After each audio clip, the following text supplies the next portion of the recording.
Change is in the air for Denver. After 12 years, voters will decide who will take over the reins of the city. A diverse list of more than a dozen hopefuls fighting to become the next Denver mayor. The winning inheriting the highest crime rates in decades, growing homeless encampments, and mile-high housing costs. Who will come out on top is anyone's guess. Tonight's results likely leading to a runoff. Denver 7 News at 10 starts now. And we thank you for watching a special election edition of Denver 7 News at 10. I'm Ann Trujillo. And I'm Jessica Porter. It's election night in Denver. Among several important races, voters are deciding who will be the city's next mayor. A new round of results are due to come down at any moment now, with no one candidate receiving 50%. It appears Denver is headed for a runoff. Right now, Mike Johnston remains in the lead with 25% of the vote. Brough is close behind with 23%. And the next closest candidate is Lisa Calderon with 14%. Rounding out the top four, Andy Rougeot now at 13%. So we have live team coverage for you tonight. Rob Harris is at Brough's campaign headquarters. Colette Bordelon is at Andy Rougeot's, and Amy Wattis is at Lisa Calderon's campaign event. Tony Kovaleski is here in studio with Kwame Spearman providing analysis on tonight's races. First, let's go to Jennifer Kovaleski live at Mike Johnston's headquarters. So, Jen, what are you hearing over there now that Johnston has this initial lead?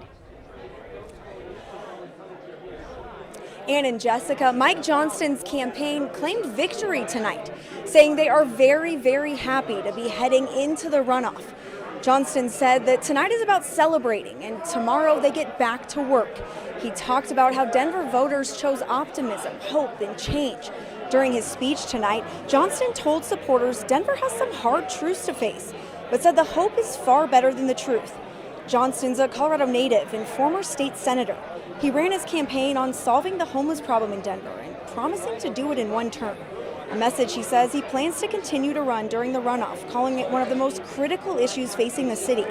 Johnston also talked about how crucial it is to solve Denver's youth violence. Here's what we had to say when we asked him why he's confident he can win. Why do you believe you should be Denver's next mayor? I think that people are looking for a sense of optimism that we know we can take on these hard challenges, and they're looking for someone who has a track record of being able to take on hard challenges like these and deliver historic results. And I think I've done that from affordable housing to universal preschool to closing the black wealth gap. These are all hard issues where we built really broad coalitions across the city and delivered historic results. I think that's what the city wants now. Johnston raised the most amount of money in this campaign, and he has raised a lot of money in every campaign that he's run before. But the question tonight is how much money will it take to become Denver's next mayor? For now, we're live in Denver. I'm Jennifer Kovaleski for Denver 7. Thank you, Jen. Let's go to Rob Harris. He's live at Brough's campaign headquarters. All right, Rob, so what's the atmosphere like there, knowing that Brough is effectively neck and neck with Johnston? Well, first of all, the atmosphere is kind of like a party. They've got a nightclub thing going on. They got food trucks. But actually, just let Brough herself tell you how she thinks the vibe is going on here tonight. How are you feeling right now? Well, it was great. We had so many supporters down here, and people were really excited. We kind of cut them loose as the numbers are coming in pretty slowly, but I think we're feeling really good, and we're hoping to hold one of those top two slots. Yeah, you told your supporters democracy is slow. You got to wait for every vote to be counted, and it's taken a little bit. Yeah. What are the feelings right now? Is it nerves, frustration, a little bit of everything? Honestly, I feel a lot of gratitude. Denver voters have been amazing. They a lot of support for, I shared a lot of personal parts of my story in this, and I hear from a lot of voters how much that meant to them, and they have confidence about their own life story now, and a lot of support for my experience and my ability to be their mayor. So I wanted to ask you about that. You've been very open about the losses you've experienced in your life and how they've influenced your decision to run and why. Was that a conscious decision to go public and be so open about those things? Yeah, I think what happened for me is these last few years, I just feel like so many people in Denver are struggling with the issues my family has struggled with. And frankly, I think they deserve leadership that says, I see you, I understand you, and I can help support you and your family. You got some sign waivers behind you. Anything else you want to say before we let you go to sleep? I would just say, I love them and I love you, Denver. All right. Hey, Kelly Brough, back to you guys. Thank you. All right, thanks, Rob. Now to Amy Wattis, who's joining us live from Lisa Calderon's campaign headquarters. And Amy, Calderon has made a strong showing tonight despite the crowded field of candidates. Yeah, absolutely. And you know, this has been a party here tonight. Lots of food, music, dancing, people having a great time. Things have thinned out slightly, but still people are holding out strong tonight. Now, the numbers just came down, as you saw, at 10 o'clock and haven't changed much since the 8:30 numbers came down. Now, Lisa Calderon's campaign manager tells me Lisa isn't making any more public appearances tonight.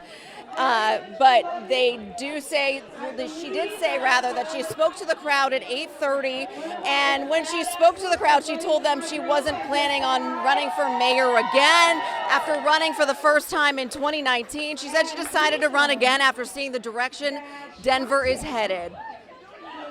We ran then out of necessity, not because of political ambition. We ran because our people were hurting. And our people were dying in the street. And we know that a true mark of a leader is when you jump in, not when it's convenient, but when you are compelled.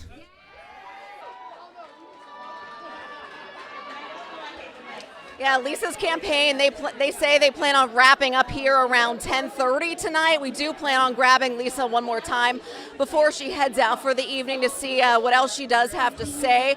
We'll let you know what she does say and bring that to you later on tonight and into the morning. Back to you guys in the studio.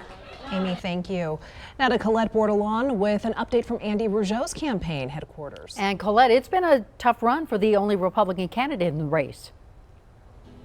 That's right, guys, and obviously the only Republican candidate, as you just said, Ann, and so I asked, were you surprised, Andy Rougeot, to make it to this fourth place position right now in the race? Of course, his answer was no. As a veteran and a father, I just watched Andy actually close out this bar, which is closed right now, so all of his team has headed home for the night. They're really waiting on tomorrow morning before commenting on any final results or anything like that. Of course, all of those ballots are unofficial results as of right now, but they are positive. They're feeling good. When he was interviewed by our chief investigative reporter, Tony Kowaleski, he was asked, what are the three biggest issues that you would campaign on as mayor and that you would work to solve if you were to get that position?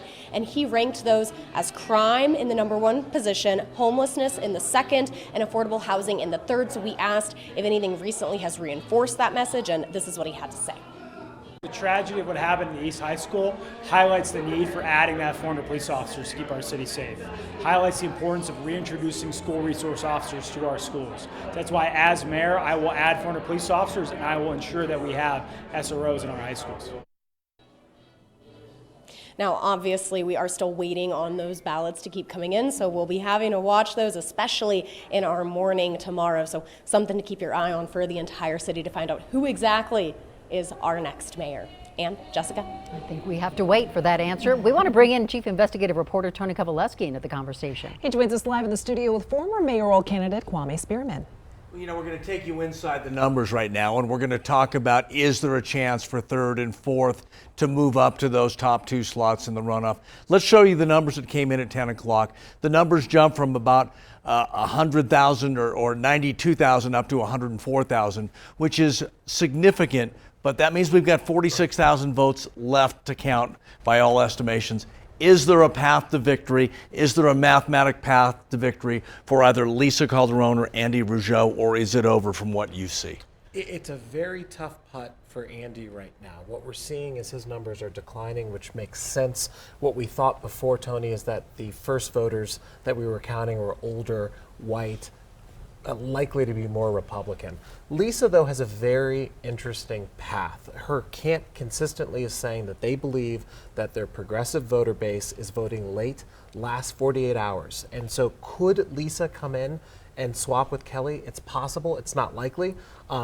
Huge congratulations to Mike Johnston. It seems very clear he's going to be headed to the runoff, and it also seems likely Kelly's going to be there with him. So you got to know all 16 other candidates during this process.